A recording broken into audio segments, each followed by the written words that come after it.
이번 시간에는 리볼브 기능에 대해서 설명을 드리도록 하겠습니다. 리볼브 기능은 단면을 선택을 하고요.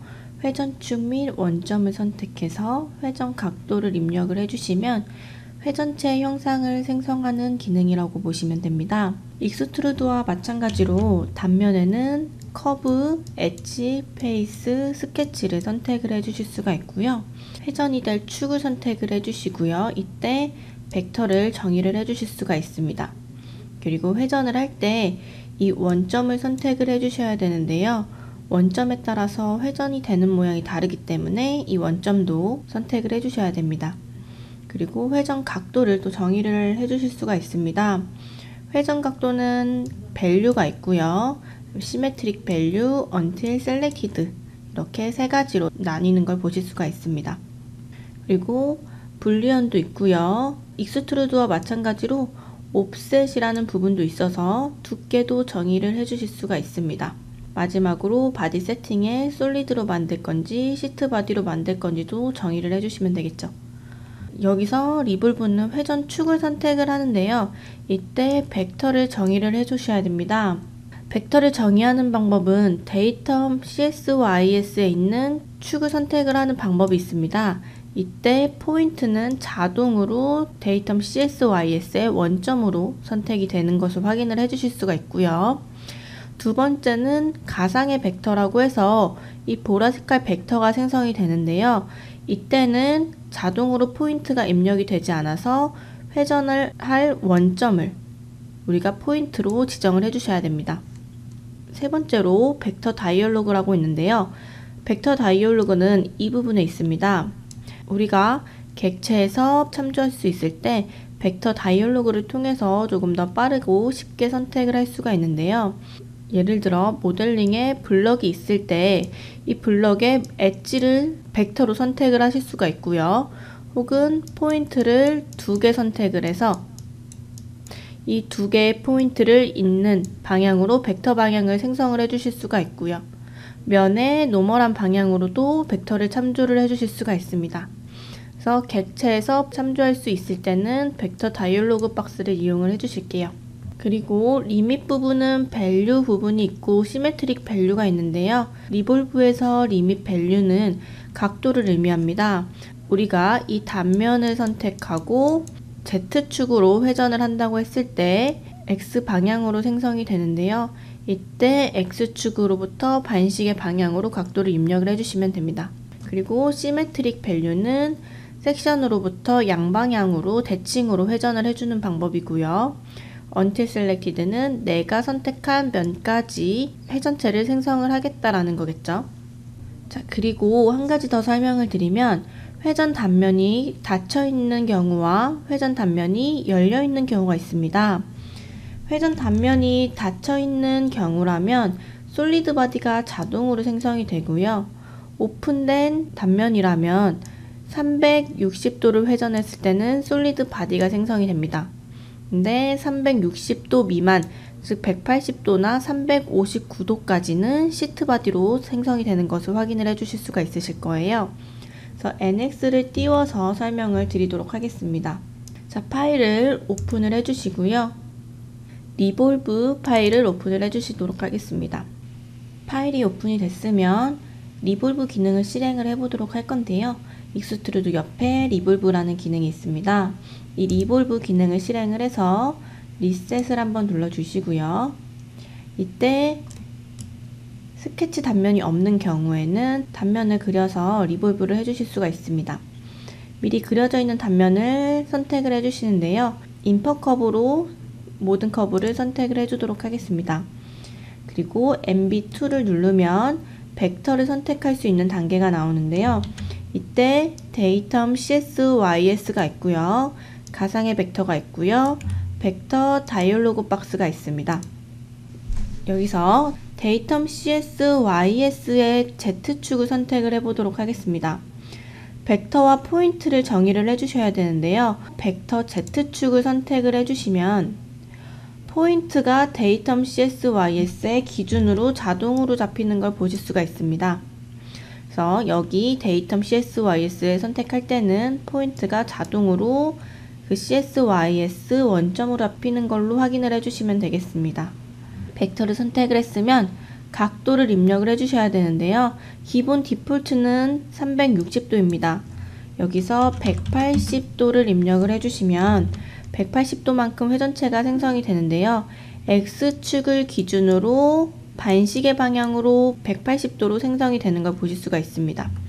X축을 기준으로 마이너스 90도에서 90도까지 해주면 회전체가 이러한 회전체 형상으로 변경이 되는 걸 보실 수가 있는데요. 시작 부분을 마이너스 90, 엔드 부분을 90도로 입력을 해주시면 형상이 변경이 되는 걸 보실 수가 있겠죠. 다시 한번 시작 부분을 이번에는 0도로 바꿔보도록 하겠습니다. 그래서 0도에서 90도까지 생성이 됐는데요. 여기를 시메트릭 밸류로 주면요. 이 단면을 기준으로 90도로 생성이 되는 것을 보실 수가 있습니다. 그래서 아까는 이 단면에서 90도가 생성이 됐던 반면에 시메트릭 밸류는 이 섹션 단면에서 45도만큼 생성이 된 걸 보실 수가 있습니다. until selected는 내가 선택한 면까지 연장이 되는 거겠죠. 다시 한번 리셋을 한번 눌러주시고요. 이번에도 똑같이 단면을 선택을 해볼 거고요. 벡터를 가상의 벡터로 선택을 해보도록 하겠습니다. 가상의 벡터에서 똑같이 Z축으로 선택을 해주시면 포인트를 정의를 하라고 나오네요. 첫 번째와 동일한 결과를 생성하기 위해서는 이 데이텀 CSYS의 원점을 선택을 해주시면 되겠죠.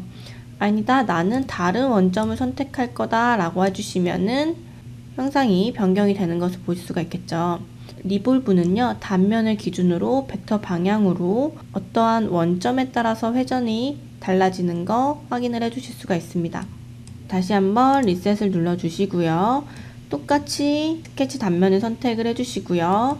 MB2를 눌러서 이번에는 벡터 다이얼로그를 사용을 해 보도록 하겠습니다.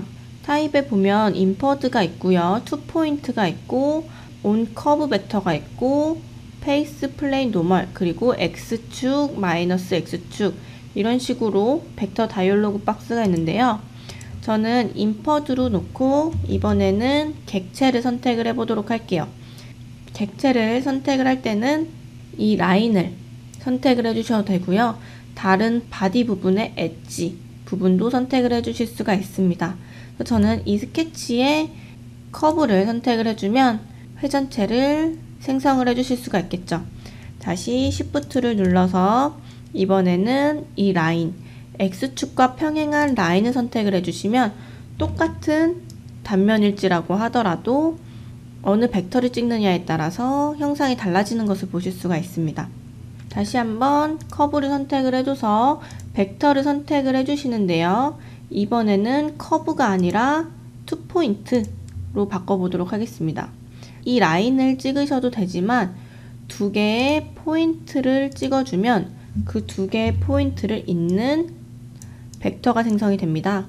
이 투포인트도 많이 사용을 하니까 꼭 알아주시면 되겠습니다.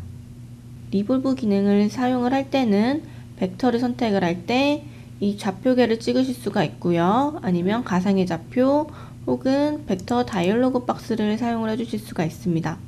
그래서 벡터 이 부분에 대해서는 추후에 다시 한번 설명을 드릴게요. 다시 한번 리볼브를 선택을 해주시고요.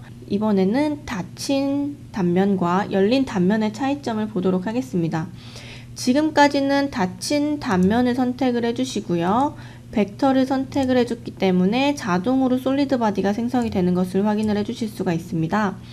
여기서 세팅 부분에서 나는 솔리드가 아닌 시트로 바꾸겠다 라고 해주시면 시트 바디로 생성이 되겠죠. 컨트롤 H를 눌러보면 속이 뻥 뚫린 시트 바디가 생성이 되는 건데요. 자, 다시 한번 리볼브를 지워서 이번에는 열린 커브를 선택을 해보도록 하겠습니다. 인퍼 커브가 아니라 탄젠트 커브로 변경을 해서 이쪽 부분만 열린 단면을 선택을 해보도록 할게요. 그리고 벡터를 데이텀 CSYS의 Z축으로 선택을 해주시고요. 이때 기본 디폴트가 360도입니다. 360도일 때는 단면을 확인해 보면 열린 단면이라고 하더라도 솔리드 바디가 생성이 되는데요. 리볼브를 더블 클릭해서 수정 모드로 들어가서요. 이 부분을 앵글을 360도 미만인 180도로 생성을 해주시면 열린 커브일 때는 시트 바디가 생성이 되는 걸 확인해 주실 수가 있습니다. 여기서 만약에 두께를 주고 싶다라고 해주시면 옵셋 부분에서 투 사이드로 두께를 또 주셔도 되겠죠. 이 부분은 익스트루드와 동일한 부분이기 때문에 알아주시면 유용하게 사용을 해주실 수 있으실 거예요. 그래서 다시 한번 정리를 해보면요. 회전 단면일 경우에는 솔리드 바디가 생성이 되지만 내가 원할 때는 세팅 부분에서 시트 바디로도 생성이 가능한 걸 알아주시면 되고요. 회전 단면이 오픈일 때는 360도일 때는 솔리드 바디가 자동으로 생성이 되는 거고요. 360도 미만일 때는 시트 바디가 생성이 된다. 여기서 두께를 주고 싶다 하면 옵셋 옵션을 사용을 해주시면 되겠죠. 단면을 선택해서 회전축 및 원점을 선택해서 회전체 형상을 만드는 리볼브 기능에 대해서 설명을 드렸습니다. 고생하셨습니다.